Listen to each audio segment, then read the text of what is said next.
আসসালামু আলাইকুম। সকল পাখাল ভাইদের কাছে আমার একটি প্রশ্ন, যাদের পাখি এবিআরে আছে, যারা এই বিষয়ে একটু অভিজ্ঞ।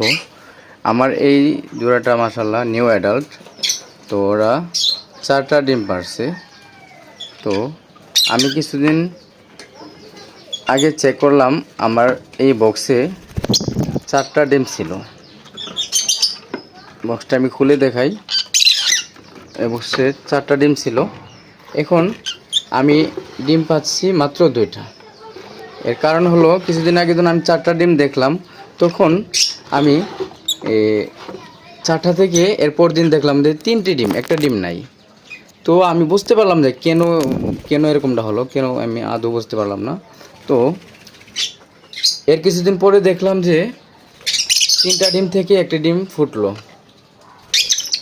তো বিকেলবেলা বাচ্চা ফুটছিল, তো সকালবেলা আমি সফট নিয়ে আসলাম। সফট নিয়ে এসে চেক করে দেখলাম যে বাচ্চাটি ফুটছিল, এই বাচ্চাটি নেই, শুধুমাত্র 2টি ডিমই আছে। এর কারণটাকে আমি বুঝতে পারলাম না।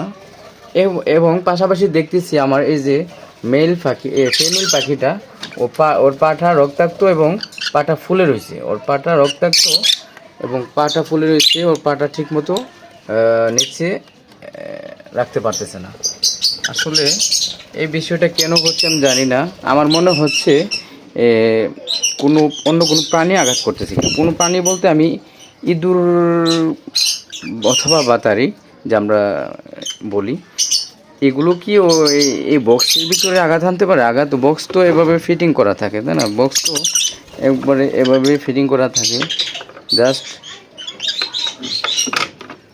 জাস্ট এই মুখটাই খোলা থাকে, পাখি আসা যাওয়ার রাস্তাটা। তো সেই ক্ষেত্রে আমি তো, আমার চোখে তো আদৌ এখানে এরকম কোনো চিয়া ভাতারি, এগুলা ইঁদুর, এগুলা তো আমি দেখি নাই। তো এখন তো আমি দেখতেছি আসলে এরকমটা কেন হলো। ওর পাটা রক্তাক্ত, ওর পাটা ফুলে রয়েছে। এটা আসলে কেন হচ্ছে আপনারা একটু জানাইলে ভালো হতো কমেন্টে, অথবা এটা থেকে রক্ষা পাওয়ার উপায় কি একটু কাইন্ডলি যদি আমাকে জানাতেন, অনেক উপকার হতো। আসসালামু আলাইকুম।